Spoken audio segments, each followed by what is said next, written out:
கர்த்தருடைய பரிசுத்த நாமத்துக்கு ஸ்தோத்திரம். ஆண்டவராகிய இயேசு நாமத்தில் உங்களை வாழ்த்துறேன்.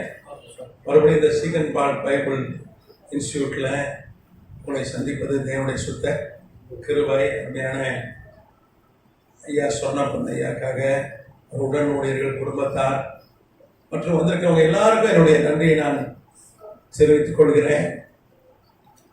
கர்த்தர் நல்லவர். அல்லேலூயா. இப்போ நமக்கு நாளைக்கு சுதந்திர தின விழா. எத்தனை சுதந்திரம்?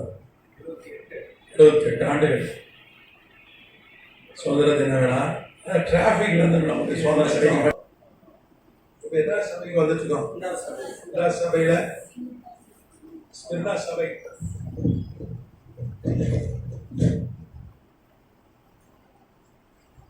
ஸ்பெர்னா சபை குறித்து ஆய்வு செய்து கொண்டிருக்கிறோம்.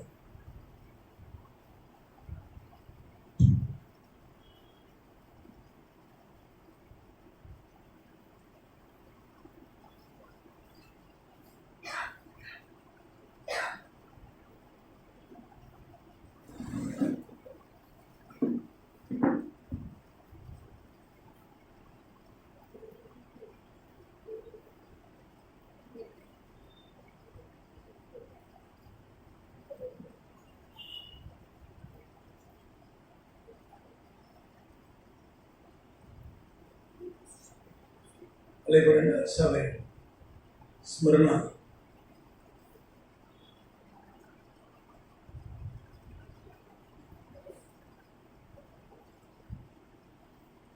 வாசிக்கலாம். வெளிப்படுத்தின விசேஷம்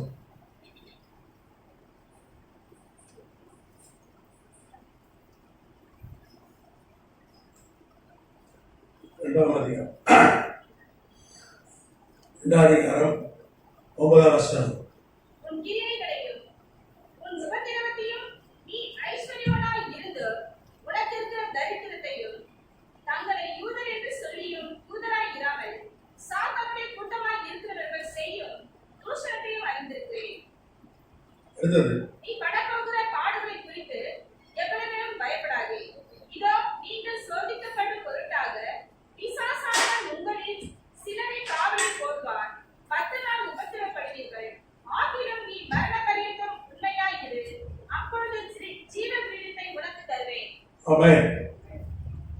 இங்கே ஸ்மரணா சபை குறித்து நாம் வாசிச்சோம். ஸ்மரணா சபை காலம் என்பது 101 கிபி முதல் அப்புறம் 313 ஏடின்றது ஏறிட்டே போகும், பிசின்றது குறைஞ்சிட்டு வரும். இங்கே வேதம் சொல்லுது, ஸ்மரணா சபைக்கு கர்த்தர் சொல்றேன், உன் கிரியை அறிந்திருக்கிறேன், உன் உபத்திரவத்தை நான் அறிந்திருக்கிறேன். நல்ல சர்டிஃபிகேட் கொடுக்குறேன். உன் கிரியை எனக்கு ஒரு சபை நல்ல கிரியை செய்கிற ஒரு சபையா இருந்திருக்கு ஸ்மரணா சபை காலம். அன்னைக்கு பார்த்தீங்கன்னா ரொம்ப பாடுகள், நிறைய பாடுகளை எந்தெந்த ராஜாக்கள் காலத்தில் பாடுகள் கட்டமைக்கப்பட்டதுன்னு சொல்லி பார்த்தோம். பாடுகள் மத்தியிலும் சபை ரொம்ப ஆக்டிவா இருந்திருக்கு. சபை எப்போ ஆக்டிவா இருக்க தெரியுமா? சொகுசா பிரச்சனையே இல்லைன்னா ஆக்டிவாவே இருக்கா. நீங்க பார்த்துருக்கீங்களா? பிரச்சனை வரும்போது ஆக்டிவா ஜபிக்கிற சபை, கிரியை செய்கிற. எப்போ உபத்திரம் வரும்போதுதான் சபை எப்படி இருக்கும்? ஆக்டிவா இருக்கும். நீங்க பாருங்க, ரொம்ப ஆக்டிவா இருக்கும். எப்போ ஒடுக்குமுறை, அடக்குமுறை ஊழியத்துக்கோ சபைக்கோ வருகிறதோ அப்பொழுதுதான் சபை எப்படி இருக்கும்?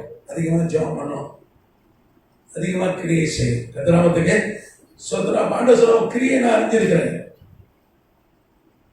ஒரு உபத்திரவத்தையும் நான் அறிந்திருக்கிறேன்.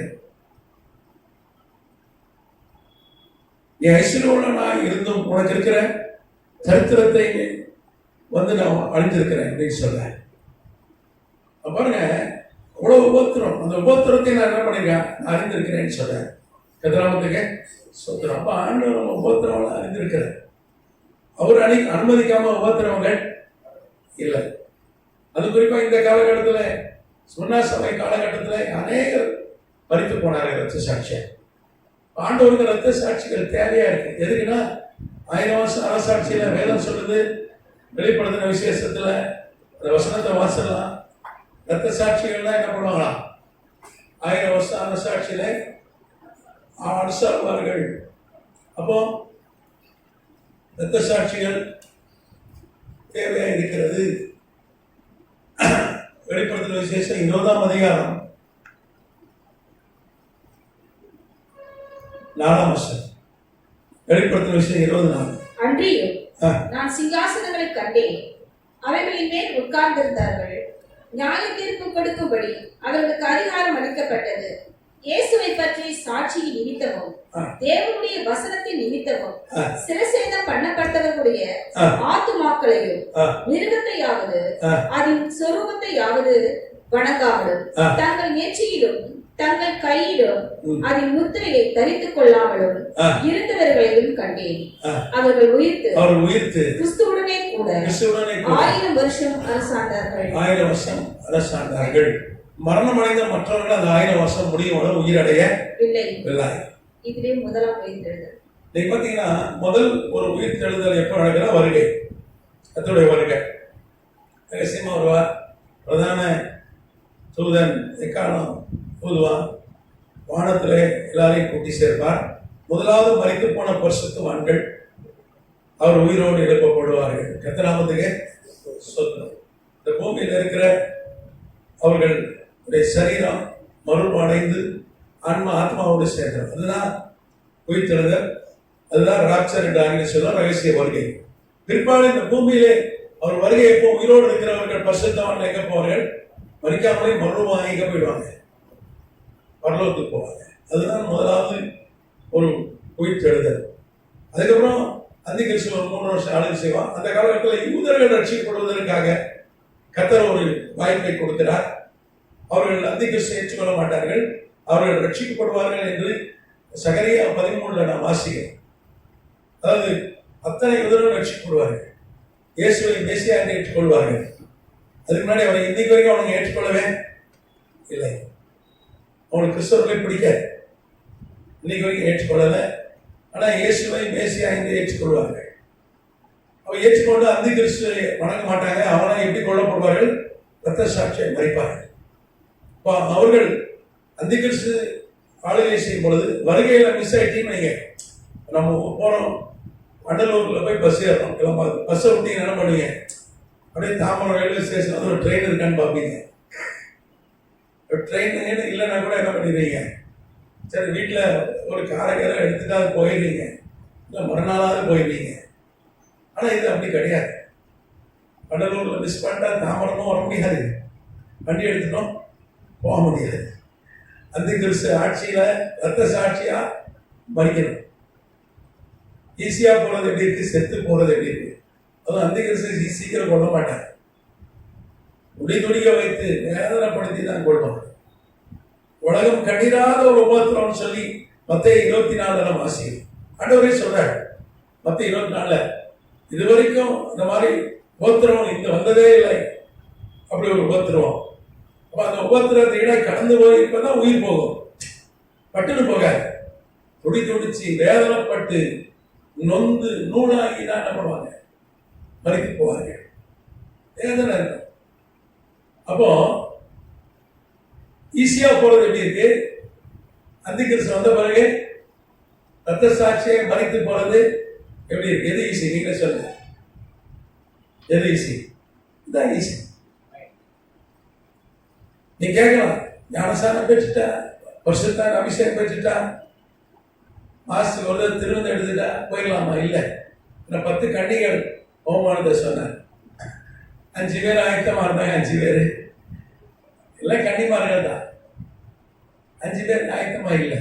மணவாள பார்த்த பொழுது அவர்கள் ஆயத்தம் இல்லாதனால அவர்கள் விட்டு கைவிடப்பட்டார். அப்படிதான் நாம எல்லாம் அந்த அப்படிதான் கன்னிமார்களுக்கு சமமா இருக்கிறோம். நாம் ஆயத்தமா இருக்கணும். எப்போ வேணா வருவார். நம்ம இஷ்டத்துக்கு அவரு வரமாட்டார், திருடனை போல வருவார். கத்திராமத்துக்கு நீங்க பாத்தீங்கன்னா ஒரு பாதி பேர் ஒரு செத்து போனாலே உயிரோடு இருப்பாங்க. மைசூர் பகுதியில் ஒரு சபை இருக்கிறது, செக்கினா சபைன்னு ஒரு சபை இருக்கு. தமிழ்நாட்டுக்காரர் தான் ஒரு பாஸ்டர். அப்ப ஸ்டீபன் சுரேஷ் நினைக்கிறேன். ஒரு 7000 பேர் கூட கிராமம். ஒரு கிராமத்தில் எவ்வளவு பேர் கூடுறாங்க? 7000 பேர். ஒரு தமிழ்நாட்டு வந்து பூர்வீக தமிழ்நாடு தான். பெங்களூர்ல செட்டில் ஆகி அதை தமிழ் பேசுறாரு. அது பார்த்தீங்கன்னா விசுவாசிகளே 55 பேர் உயிரோடு எழுப்பிருக்காங்க. இது வரைக்கும் செத்து போன ஆட்களை எத்தனை பேர் எழுப்பிருக்காங்களா? விசுவாசிகள் ஜோமனி 55 பேர் உயிரோடு எழுப்பிருக்காங்க. அதை நான் பார்த்தேன், அதை யூடியூப்ல பார்த்தேன். ஆச்சரியமா இருக்கு. அப்போ நம்ம வந்து நமக்கு போதாது. சீனாலெல்லாம் அப்படி ஜெபம் பண்றாங்க. சாதாரண விசுவாசிகளே செத்து போன ஆட்களை உயிரோடு எழுப்பலாம். அது சாதாரண விஷயம். இங்க ஒரு தம்பி யூடியூப்ல ஃபேஸ்புக்லாம் போடுறான். என்ன பண்றான்? இப்படி கை காட்டுறான். யாரையும் உழுவுறாங்களா உழ வைக்கிறானா தெரியல, அப்படி போடுறான். அதை ஒருத்தர் இப்படி காட்டுறான், அவன் சுற்றி ஓடுறான். இது நம்ம சென்னை சார்ந்த தம்பி தான், எவாஞ்சலிஸ்ட். இப்படி இருந்தா விளங்குமா? நீ கர்த்தர் நாமத்துக்கு ஊழியம் செய்வியா? இல்லை ஒன்றை ஃபேமஸ் ஆகிறதுக்கு இப்படி காட்டுறான். எல்லாம் கேவலமா கமெண்ட் போடுறோம். கேவலமா காரி கொடுப்பார். நீங்க பைபிள் யாராவது விழுந்தாங்களா? எக்ஸாம் பண்ணும்போது வேதனுடைய கை காட்டினார், ஒருத்தர் விழுந்தாங்க. பவுல் காட்டும் போது விழுந்தாங்க. ஆண்டவராக இயேசு கிறிஸ்து ஊழியத்தில் யாராவது பொத்து விழுந்தாங்களா? சொல்லுங்க. அமெரிக்காவில் ஒரு கலாச்சாரம் நிறையாச்சு. விழுந்தாதான் வல்லமை. இங்க பிசாசு பிடிச்சா விழுகிறான். செபிக்கும் போது என்னாவது பிசாசு பிடிச்சாங்க விழுதா இல்லையா? பைபிள் எங்கேயும் விழுந்தாங்கன்னு இல்லை. அங்க எப்படின்னா விழுந்தாதான் வல்லமைன்னு ஒரு கலாச்சாரம் அங்க. அதனால என்ன பண்ணுவான்? அவனே விழுந்துருவான். விழுந்தாலும் நம்ம தப்பா நினைப்பாங்க. அங்க விழுந்தாலும் பிசாசு பிடிச்சிருக்கிறான்ற பயத்துல அப்படிதான். இங்க விழுந்தா பிசாசு பிடிக்கிறவங்க விழுகிறான். அந்த நாட்டு கலாச்சாரம் இப்ப இங்க எல்லாம் கொண்டு வரான். அதுக்குன்னு கொஞ்சம் பேர் இருக்காங்க. எனக்கு நான் ஒருத்தர் நல்லா சேர்ந்து ஒரு மீட்டிங் பேசணும். ஒரு பெரிய சுவிசேஷ கூட்டம். அதில் நான் ஒரு பிரசிங்க. அவரு எப்படின்னா ஒரு டீம் வச்சிருக்காரு கூட. அவனுக்கு சம்பளம் மாசம். அவன் என்ன பண்ணுவான்? ஃப்ரண்ட்ல இருப்பான். ஒரு கை காட்டும் போது அவன் விடுவான். அவனுக்கு என்னது? சம்பளம். நீங்க பாருங்க, எல்லா மீட்டிங்கும் அவங்க விடுவாங்க. திருச்சியில அவங்க தான் விடுறாங்க, மதுரையில அவங்க தான் விடுறாங்க, விழுப்புரத்துலயும் அவங்க தான் விடுறாங்க, மதுராந்தகத்துலயும் அவங்க தான் விடுறாங்க. நான் மதுராந்தகம் மீட்டிங் போயிருந்தேன். இப்படிலாம் ஒரு படைக்கணும் ஐயாட்ட நிறைய ரத்த சாட்சிகளை எழுப்பினார். அவருக்கு ஆளுகை சேர்க்க ஆள் வேணும்ல. 1000 வருஷம் அரசாட்சியில ஆளுகை சேர்க்க ஆள் வேணுமா வேண்டாமா? உலகம் முழுக்க 800 கோடிக்கு மேல ஜனங்க இருக்கும். அன்னைக்கு ஜனம் இருக்கும். கைவிடப்பட்டவங்களும் இருப்பாங்களே. ஆண்டவர்களால் எடுத்துக்கொள்ளப்பட்டவர்கள் வந்து விட கைவிடப்பட்டவர்கள் தான் நிறைய இருப்பாங்க. அதிகமாக உங்களுக்கு அப்போ நிறைய கோடிக்கணக்கில் ஜனம் இந்த பூமியில இருக்கும். அப்ப ஆண்டவராக இயேசு கிறிஸ்து இந்த பூமியை ஆளும் பொழுது அவர் கீழே ரத்த சாட்சிகள் உயிர் பெற்று வந்து அவர்கள் என்ன பண்ணுவாங்க? அவரும் உலக அதிபராக இருப்பார். ஒவ்வொரு தேசத்துக்கும் ரத்த சாட்சிகளை பிரதமரா, கவர்னரா, முதலமைச்சர் அப்படி போடுவார். இப்ப எல்லாம் யார் ஆளுவா? பரிசுத்தவான்கள் ஆளுவார். இப்ப யார் ஆடுறா? ஏதாவது ஒரு பரிசுத்தவான் ஆடுறா? இல்ல. அன்னைக்கு அப்படி இல்லை. அதான் சுபிட்சமா இருக்கும். எந்த தேசத்துல ஊழல் இல்லையோ அந்த தேசம் அப்படி இருக்கு, நன்றாக இருக்கு. இப்ப இங்கிலாந்துலாம் பிரைம் மினிஸ்டர் வேலையை வேணான்றான். ஏன்னா எனக்கு கை காசு செலவாகுதியா? நான் பாட்டுக்கு ஏதாவது தொழில் செஞ்சு பொழைச்சுப்பேன். நீங்க பாத்தீங்கன்னா அதுக்கு முன்னாடி ஒரு இந்தியர் ஒரு பிரைம் மினிஸ்டர் அந்த தோத்து போயிட்டார் எலெக்ஷன்ல. நம்ம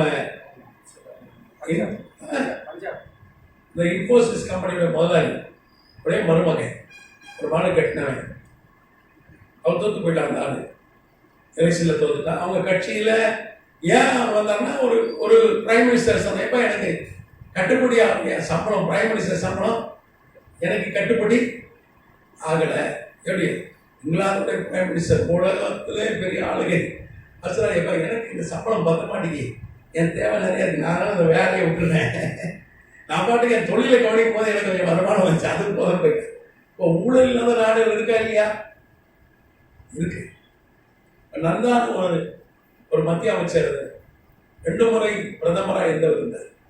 நன்தான் நீங்க கேள்விப்படுக்கலாம். நீங்க வரலாறு பார்த்தீங்கன்னா 2 முறை அவர் வந்து பிரதமராக இருந்தார், இடைக்கால பிரதமரா ரொம்ப காலம் மத்திய அமைச்சராக இருந்தார்.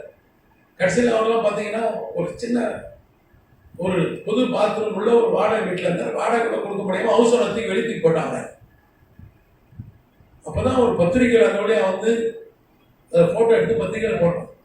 எங்கேயோ பார்த்துருக்கேன்னு பார்த்தா முன்னாள் பிரதமர், முன்னாள் மத்திய அமைச்சர் வீட்டு வாடகை கொடுக்கறதுக்குள்ளாம என்ன பண்றாரு, அவர் பொருளை நோட்டை விட்டு கண்ணி கையெழுத்து அழுகிற கொஞ்சம் டைம் கொடுத்தா வாடகை தரேன்.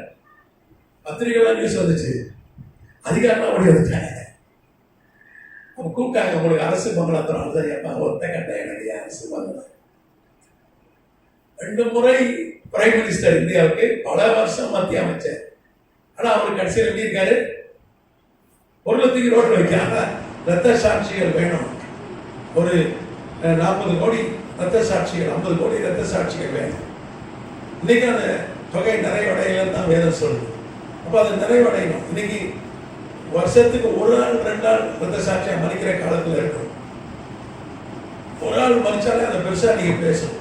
நம்ம இந்தியாவில் ரத்த சாட்சியா கடைசியா மறிக்க வந்து பார்த்தீங்கன்னா வட இந்தியாவில் சில ஊழியர்கள் மறிச்சிருக்காங்க.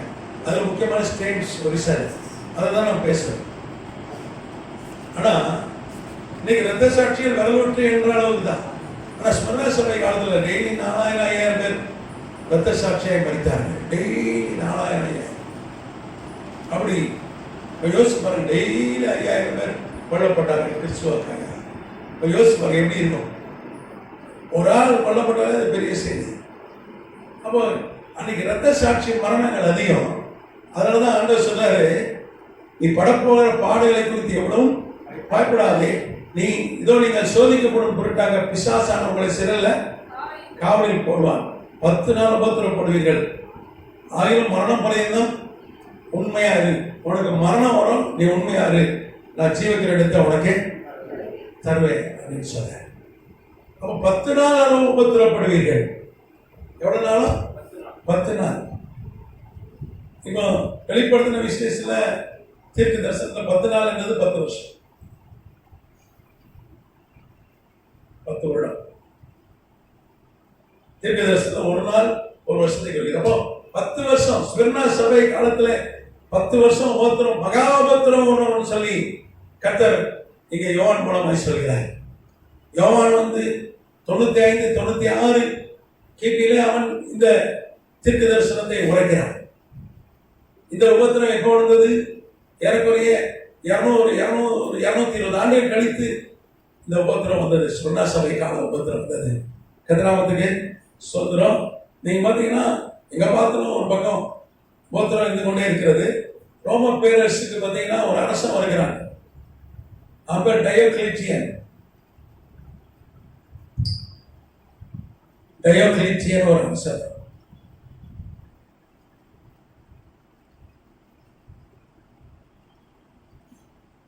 டயோக்ளீஷியன் கூட சொல்லலாம். டயோக்ளீட்டியன்.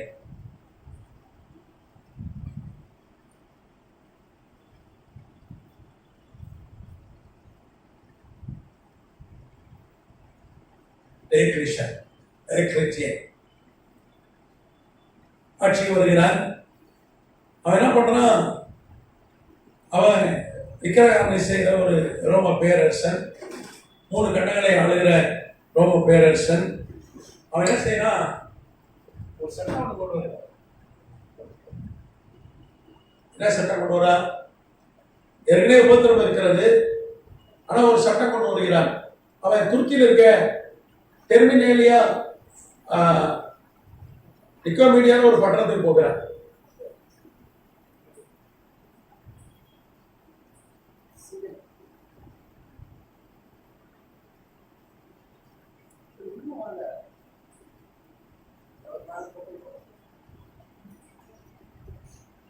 அவன்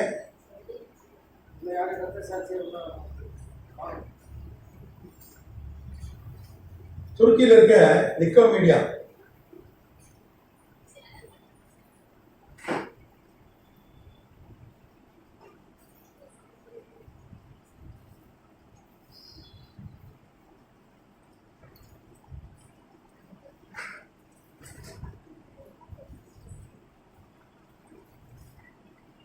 நீங்க பாத்தீங்கன்னா ஒரு காலம் துருக்கி தான் ஆவிக்குரிய தலைநகராக இருந்தது கிறிஸ்தவத்துக்கு.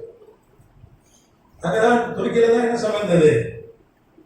அந்தியோகிய சபை இருந்தது, எபேசு சபை இருந்தது. பைபிள் இருக்க 7 சபைகள் எங்க இருந்தது?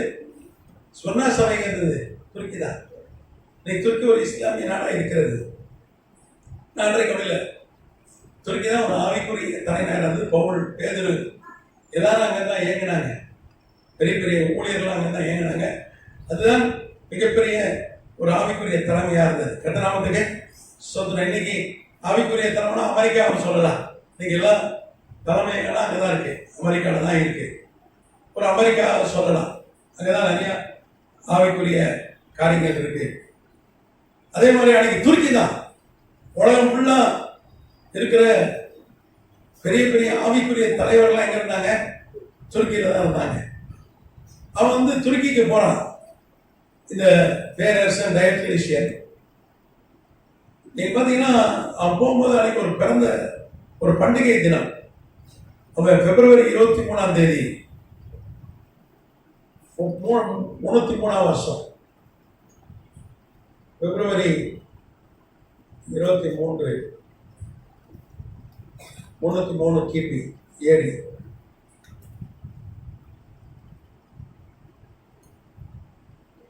அவன் நிக்க வேண்டிய போறான். அன்னைக்கு பாத்தீங்கன்னா ஒரு பண்டிகை, டெர்மினேலியான்னு ஒரு பண்டிகை.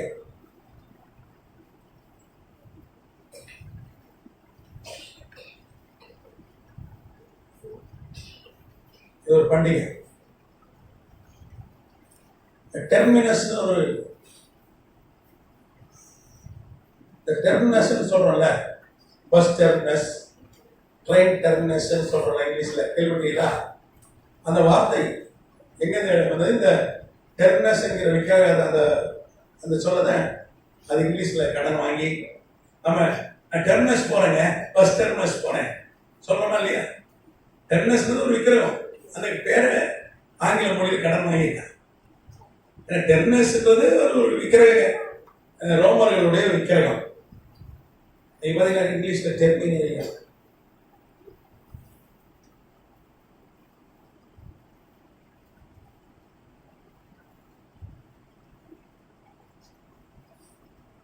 இந்த பண்டிகை வந்து டெர்மினஸ் என்கிற விக்கிரகத்துக்கு ரொம்ப புகழ்பெற்ற ஒரு பண்டிகை. ரோம பேரரசு ரொம்ப ஃபேமஸான பண்டிகை. அந்த பண்டிகை தினத்துல போறான், நிக்கோமேடியா போறான். அங்க ஒரு மிகப்பெரிய சபை ஒன்று இருக்கிறது. அப்பெல்லாம் புதுசாக கட்டிங்க 20,000 பேர் அந்த சபையில அன்னைக்கு கர்த்தரை ஆராதிக்கிறாங்க. ஏன்னா பண்டிகை. இப்போ நாளைக்கு கவர்மெண்ட் ஹாலிடே, அதே மாதிரி பண்டிகைலாம் லீவ்னா நம்ம சும்மா இருக்க மாட்டோம். நம்ம என்ன பண்ணுவாங்க, உங்களுக்கு கூட ஆந்திராவில் ஒரு மீட்டிங் கூப்பிட்டாங்க, நான் வேற ஒரு ப்ரோக்ராம் இருக்கிறதுனால என்னால் போக முடியுது. இப்போ எல்லா இடத்துலையும் எல்லா ஊர்லேயும் கவர்மெண்ட் ஹாலிடேனா என்ன பண்ணுறாங்க, சபைகளில் ஒரு ஸ்பெஷல் ப்ரோக்ராம் வைக்கிறாங்க. அன்றைக்கி அது கவர்மெண்ட் ஹாலிடே, இது வந்து பண்டிகை நாள். அப்போ ஒரு நிக்கோமேடியா சபையில் 20,000 பேர் இருக்காங்க. சிறில்ன்ற ஒரு ஊழியர் இருக்கார், அவர்தான் அதுக்கு தலைவர். சிறில்ன்ற ஒரு ஊழியர் இருக்கிறார். சிறில்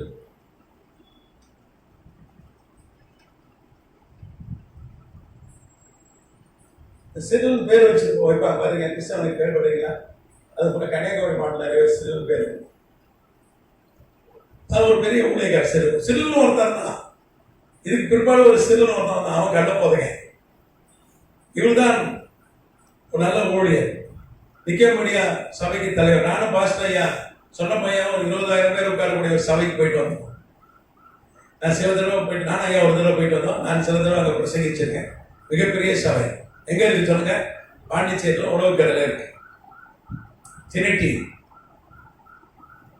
அந்த சபை. அதே மாதிரி அவங்களுக்கு தலைமை வந்து பார்த்தீங்கன்னா சென்னையில் ஐநாவரத்தில் ஒரு ஐயா இருக்கிற, அவங்ககிட்டலாம் இவங்கெல்லாம் ட்ரெயின் சீசரெல்லாம் இருந்தவங்க. அவர் பேர் ட்ரினிட்டி சபை ஐநாவூரில் பாஸ்டர் பேர் ஒரு கன்னியாகுமரி நாகர்கோவில் சகோதரர்.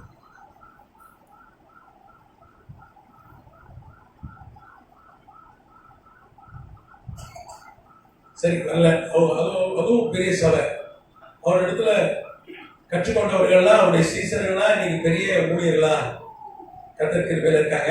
அப்போ நிக்கோமேடியா சபை வந்து மிகப்பெரிய சபை, புதிதாக அப்பதான் கட்டப்பட்டிருக்கு. அன்னைக்கு பேரரசன் அங்கே துருக்கிக்கு வருகிறான். துருக்கி தான் அன்னைக்கு ஆவிக்குரிய தலைமையகம். அவனுக்கு ஜேன்னு உள்ள கூட்டம் இருக்கு பண்டிகைகள். அவனுக்கு கோபம் வருது. ஏற்கனவே உபத்திரம், தேவ ஊழியர்கள் கொல்லப்படுகிறார்கள், சபையார் கொல்லப்படுகிறார்கள். ஏற்கனவே உபத்திரம் தலைவிரித்து ஆடுகிறது. சபை வந்து உபத்திரம், பெரிய உபத்திரத்தை சந்திக்கிறது. கர்த்தருக்கு ஸ்தோத்திரம். இப்போ கூட்டம் ஜேன்னு இருக்கு. ரொம்ப அவனுக்குள்ள ஒரு வெறி வருது. அங்கேயே ஒரு சட்டம் போடுறான். என்ன சொல்றான்? கிறிஸ்தவர்கள்லாம் கொல்லப்படணும், அவங்க வேற புஸ்தகம் என்ன பண்ணும், எரிக்கப்படணும், சபையில அடிக்கப்படணும் சட்டம் போடுறான். உடனே அங்கே அவருடைய ராணுவம் கரெக்டா அன்னைக்கு பிப்ரவரி 23 303 வருஷம் அதை நிக்க முடிய சபையை சுத்தி ராணுவம் உள்ளே கர்த்தரை ஆராய்ந்து கொண்டிருக்கிறார்கள். வெளியே கூட்டிட்டாங்க. ரோம ராணுவம் என்ன பண்ணுச்சு? தீக்குளித்தாங்க. ஒரு நாள் கூட தப்பிக்கல. எல்லாம் கறிக்கட்டியா செத்து பண்ணாரு. யோசிச்சு பாருங்க. அன்னைக்கு ஸ்டார்ட் ஆச்சு. இந்த 10 வருஷம் போத்துரும். டெய்லி 4000 5000 பேர் கொல்லப்பட்டார்கள். ஒரு 10 வருஷத்துல 1 கோடி பேர் கொல்லப்பட்டார்கள். தேவ ஊழியர்கள் 10 ஆண்டுகள் எவ்வளவு பேர் கொல்லப்பட்டார்கள்? தேவ பிள்ளை 1 கோடி பேர்.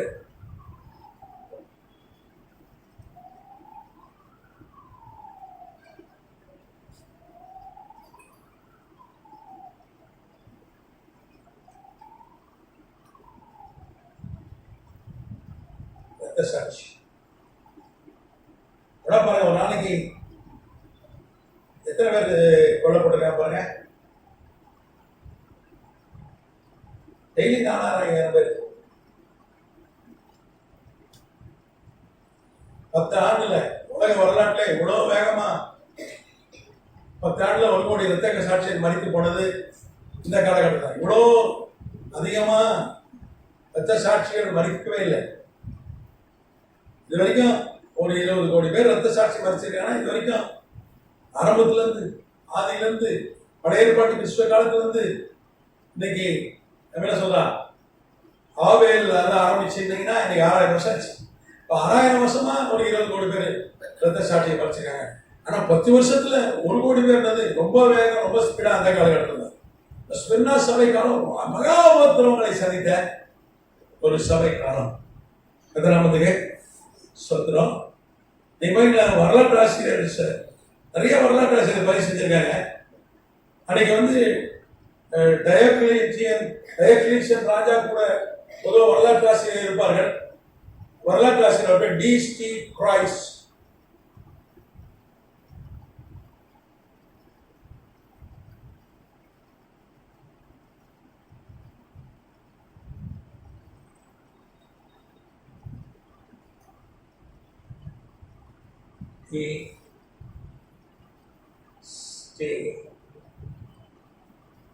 Christ.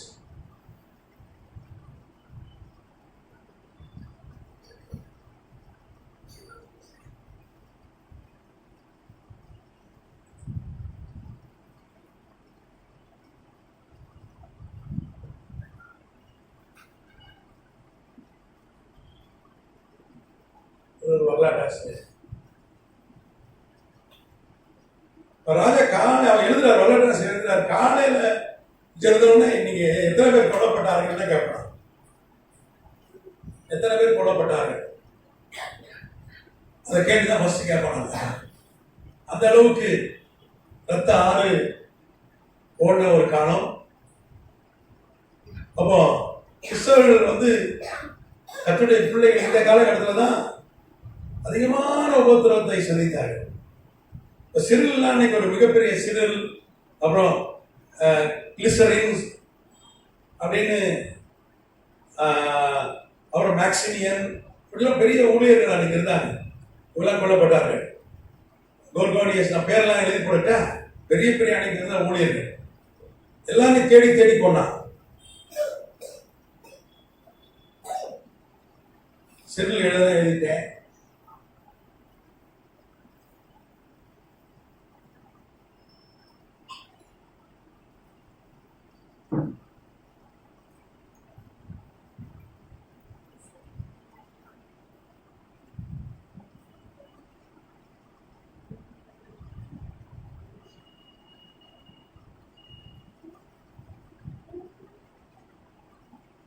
இதெல்லாம் உயிரோடு எழுப்பி பெரிய ஊழியர் கிளிசரின் மறுதளிக்க சொன்னாங்க, மறுதளிக்க மாட்டேன்ட்டார். அப்புறம் இண்டஸ் ஒரு ஊழியர்.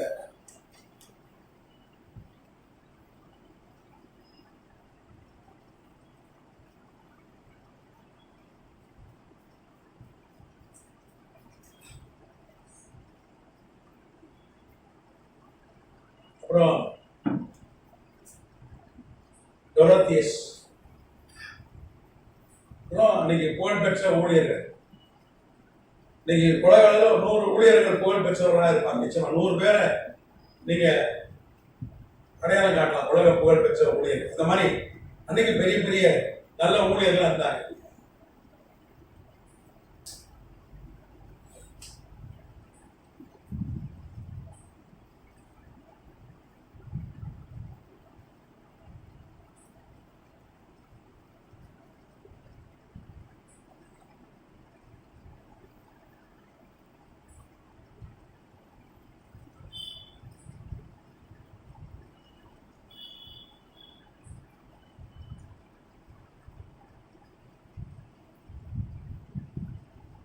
சீனோ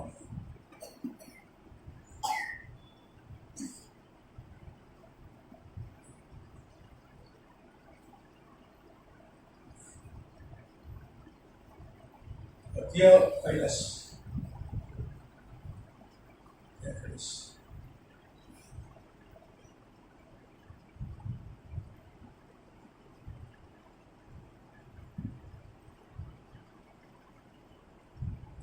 நிறைய பெண் தீர்க்கதரிசிகள் கொல்லப்பட்டாங்க.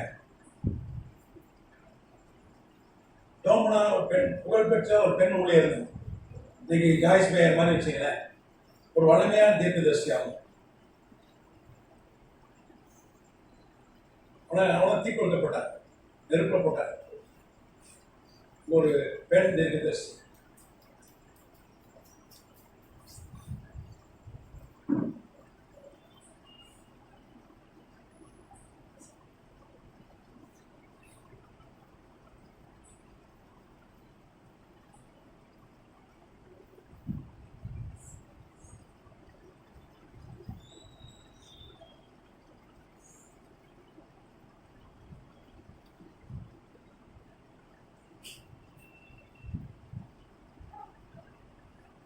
இப்படி சொல்லிட்டே போலாம். இந்த உபத்திரம் 312 வரைக்கும், 303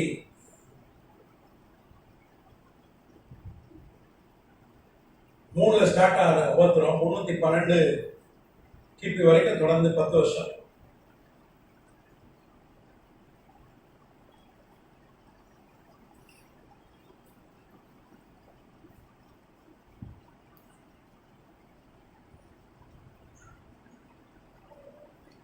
டைக்லீத்தியனுடைய ஆட்சி போகிறது. அவன் கொஞ்சம் விடல் ஆயிட்டான். கெலரியஸ் ஆட்சி வர ஆட்சி வருகிறார்.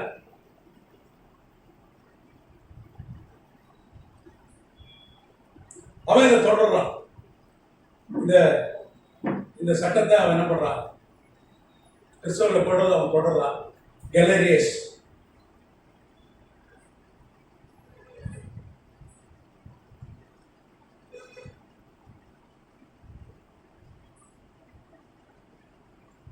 டைக்லீத்தியனுக்கு அப்புறம் கெலரியஸ் ஆச்சுன்னா அவசரம்.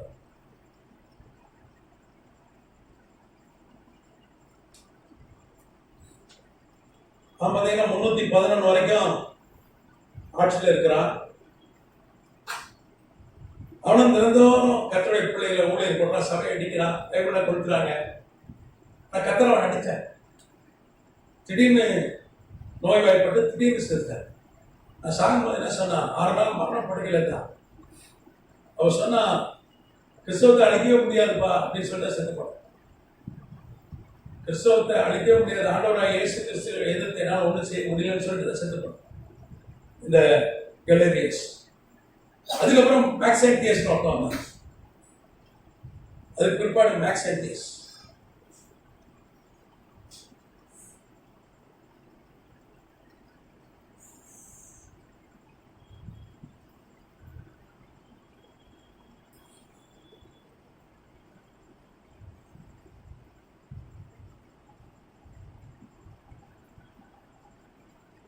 கத்தர் அவனை 312 அக்டோபர் மாசம் கத்தர் அவனை கொண்டு போட்டார். கான்ஸ்டன்டைன் கத்தர் எழுப்பினார், அவனை கொண்டு போட்டார். சரி, அதை தொடர்ச்சி நம்ம அடுத்த வகுப்புல பார்க்கலாம். கேள்வி தான் கேள்வி. கேள்வி இருக்கா? இது MAXENTIUS.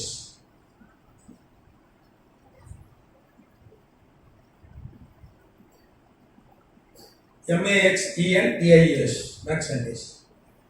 ஏதாவது கேள்வி இருக்கா?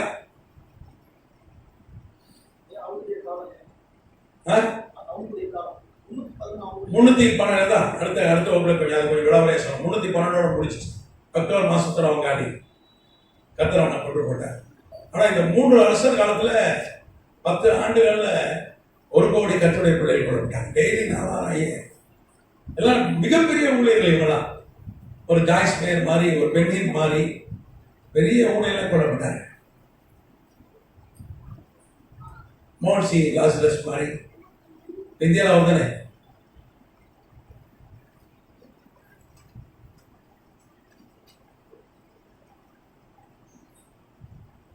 கேள்வி இருக்கா?